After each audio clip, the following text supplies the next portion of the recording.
up. We're gonna wake our bodies and our brains up with a good stretch. You ready?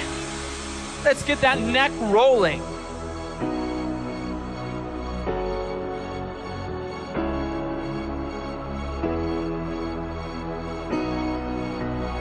And reverse. Other side. Reverse again. The other way. And once more. Now back to the left. All right, let's get some arm circles. Arm circles to the front. Come on.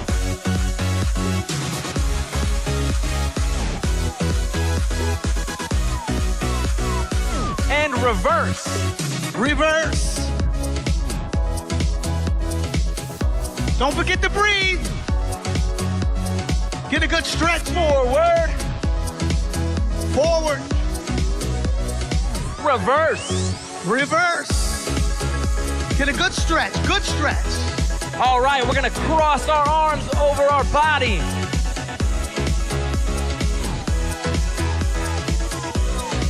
Feel the stretch in your back. Feel the stretch. Stretch it out. To the right. Very good. Now we're gonna go down to the center and stretch our legs. Over to the side. To the side. The other side. To the other side. Back to the center. Stretch it out. To the side. To the side. Come on. The other side. To the other side. And a few more times.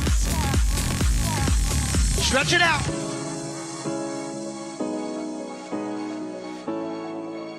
You got this. Come on. Stretch Once it out. more. To the side.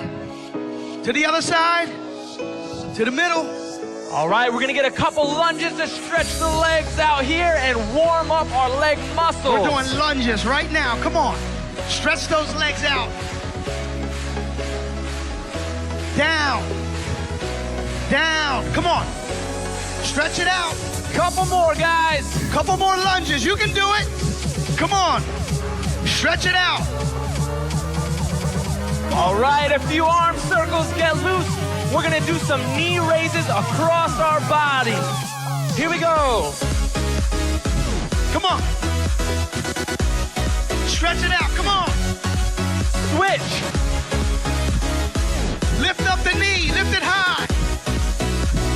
Let it meet your elbow. Switch. Come on. You got this. You were born to do this. Switch. Come on. Switch. That was a great stretch. Now you're ready to get back to class and do your thing. Fresh start, out.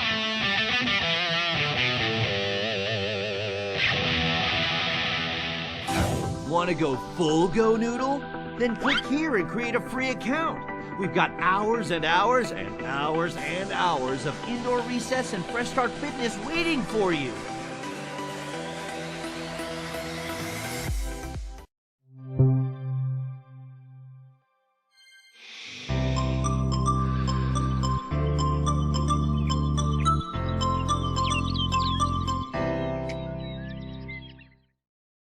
We are all trying to stay home to stop a virus from spreading to more people.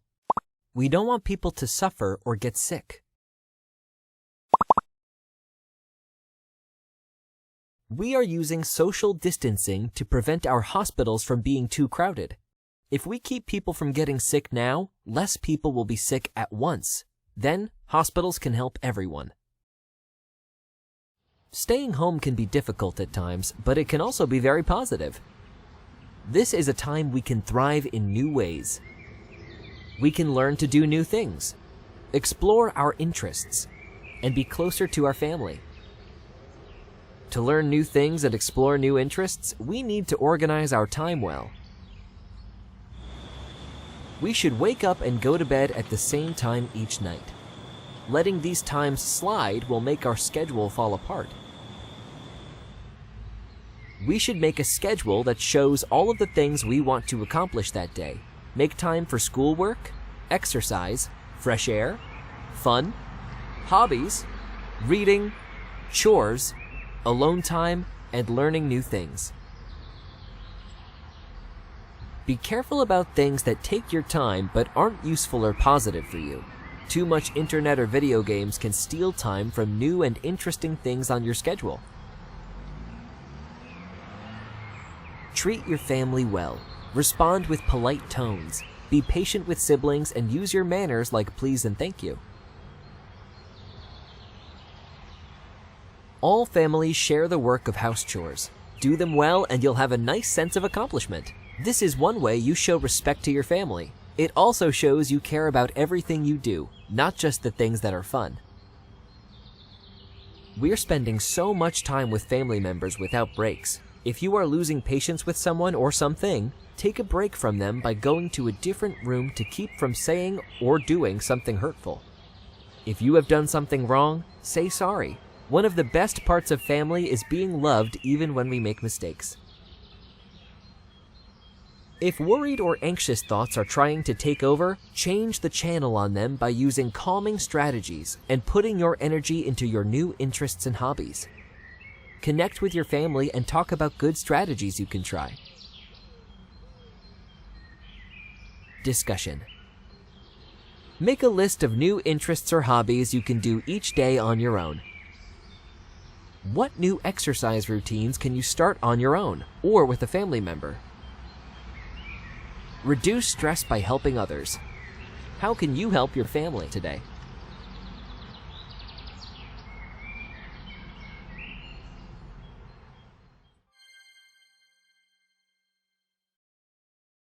Communication.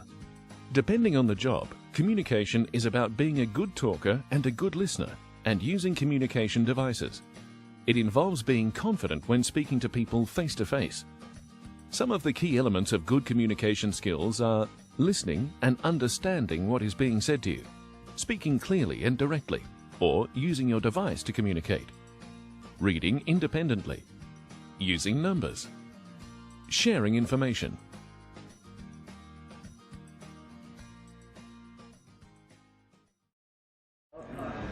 Cody, could you grab me a 5 litre of Pulse, please? Yes.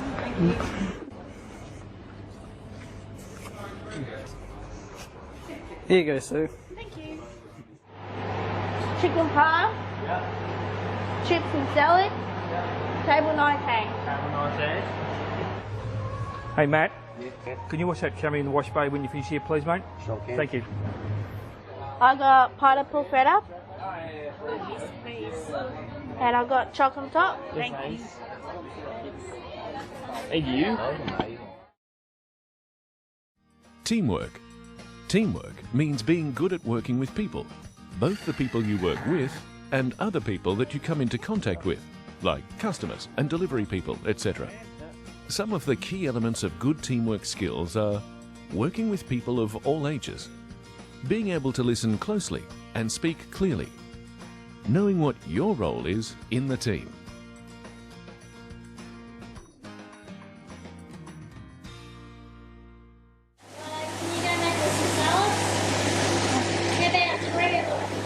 Sorry?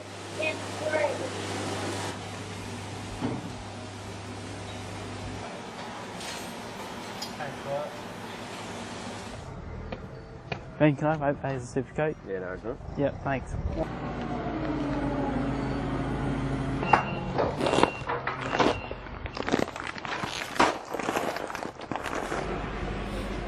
Hey Daniel, can you please bring in the car because I'm finished with it now? Yep, no worries, mate. Thank you. Righto.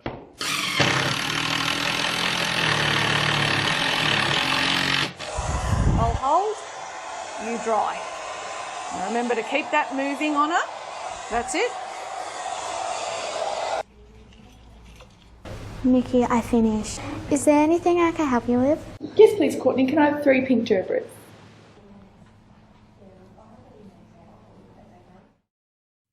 Before money was used, people simply bartered.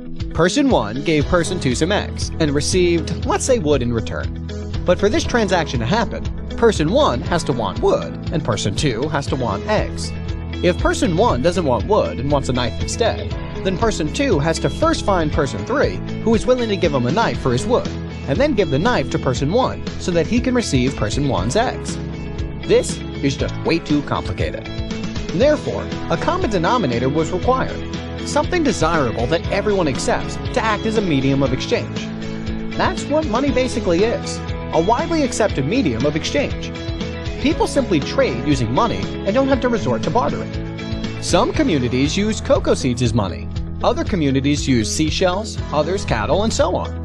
Nowadays, each country simply has its own currency. Let's assume seashells are used as money.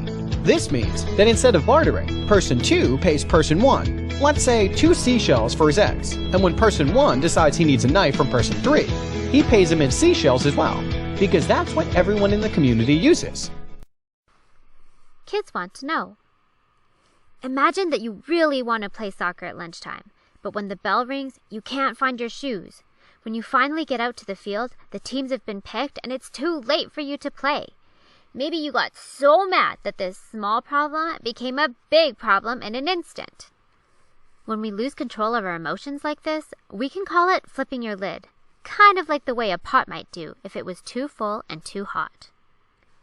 A little while later, after you've cooled down, you might even feel sad when you realize that when you had a big reaction to a little problem, you could have hurt someone's feelings. What if I told you that this happens to everyone? Your parents, friends, teachers, and everyone else you know can flip their lid and lose control of their emotions sometimes. We all need to work on managing our feelings. Have you ever wondered why we can have such a hard time keeping our emotions under control? It can be really tough being a kid these days. There's just so much going on every day, at home, at school, even after school. Sometimes it's hard to keep a lid on things, and we act in ways that are not kind or caring, even though we don't mean to be hurtful. There are so many situations that we encounter every day that can cause our emotions to bubble up. Maybe you felt upset or frustrated when you were working on a problem or activity at school and just can't seem to get it right. Maybe something unexpected or embarrassing happened to you in front of your friends. Maybe you had something important to say, but didn't get a chance to say it. These and many, many more situations can cause both kids and adults to flip their lids. So why does this even happen? Well, it has to do with the way our amazing human brains work to help keep us safe.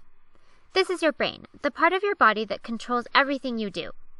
Let's take a closer look at the parts of the brain and how they can work together to help us keep a lid on things. The brain is a pretty complicated organ, so we're going to use our hand to help us visualize what's happening up there. Let's imagine that our brain has an upstairs and a downstairs. Here, where our thumb is called the midbrain. This is where our emotions and memories are created and stored. Below that is your brainstem. The brainstem controls the things our bodies do that we don't have to think about, like breathing. It also controls our automatic reactions to certain situations. For example, if you touch a cup with hot tea in it and it's too hot, your downstairs brain feels the pain and will pull your hand away to stop you from getting burnt. It's an automatic reaction. You don't have to stop and think about what to do. Or imagine you're out on a hike and a bear wanders onto the path. Your brain doesn't stop and think, what kind of bear is it? Is it friendly? Your downstairs brain notices that you feel scared. It takes charge and in a split second decides whether or not you should fight, fly, another word for run away, or freeze. Because of the way our downstairs brain reacts to these situations, we can think of it as our emotional brain because it reacts instantly without needing to think things through. It's always ready to take charge in any situation to help keep you safe. So if this is our downstairs brain, then this part where the back of our hand and fingers are can be seen as our upstairs brain. It's called the cerebral cortex. This part of our brain helps us think logically, act with kindness, and think about how others might be feeling. It's also the problem-solving part of our brain. It helps us to think of possible solutions to a problem and decide which one is best. The upstairs brain is our thinking brain. Your upstairs and downstairs brain don't work alone. Your brain is set up so that the upstairs and downstairs brain can communicate with itself. It sends messages from section to section all the time about what our bodies feel and need. Let's take a closer look at our brain fist. Where our fingertips are is the logic and reasoning part of the brain that springs into action when we have a problem to solve, and usually it does a great job of doing it. But sometimes it can have a hard time solving a problem if the emotional brain and thinking brain can't communicate well enough. This can happen if your emotions get too overwhelming and your downstairs brain decides that this situation might be dangerous, even if it isn't really. And we all know what happens when our downstairs brain thinks you're in danger. It triggers our fight, flight, or freeze reflex. Our emotions start to bubble up, and then suddenly everything boils over. We flip our lids. This can look like a scary, angry reaction, or it might be crying or running away from a problem. Now that we've flipped our lids, see how far away our fingertips are from the midbrain? When our lids are flipped, our upstairs and downstairs brain can't talk to each other. Our emotions have become too strong, and we can't think clearly and can't solve the problem in a peaceful way. So what can we do to stop us from flipping our lid? Well, it all starts with realizing that we're about to flip our lid, and then turning down the heat so it doesn't happen. Remember that soccer game we talked about at the beginning of the video, and you were really upset and didn't get to play? Maybe you felt your tummy rumble, or you felt your face getting hot? Did your heart start to pound, and did you feel your hands start to clench? Were you frustrated, disappointed, and angry? These types of strong feelings are all indicators that you might be close to flipping your lid. If you feel this start to happen, it's a good idea to walk away, take some deep breaths, and look for an adult to talk to before you flip your lid. It might be a parent, grandparent, coach, teacher, or another trusted adult nearby. They can help you with strategies to solve the problem once you've calmed down enough for your upstairs brain to be ready to do some peaceful problem solving. If you do flip your lid, those same trusted adults can offer you some time and space to cool down before you start to problem solve together. Once your upstairs brain is back in charge, you can share your story and get some help. Using I statements can help you to tell an adult what you need. I need a hug. I need you to listen to what I have to say. I need another chance. I need some alone time. I need a walk. I need you to see that I can do well. Learning more about the brain and how it works can really help us to understand our emotions and to be peaceful problem solvers. When we listen to our bodies and our brains, we can turn the challenges of being a kid into opportunities to learn and grow. Thanks for watching! If you're interested in learning more about the brain and how to manage emotions, some resources are linked in the description box below.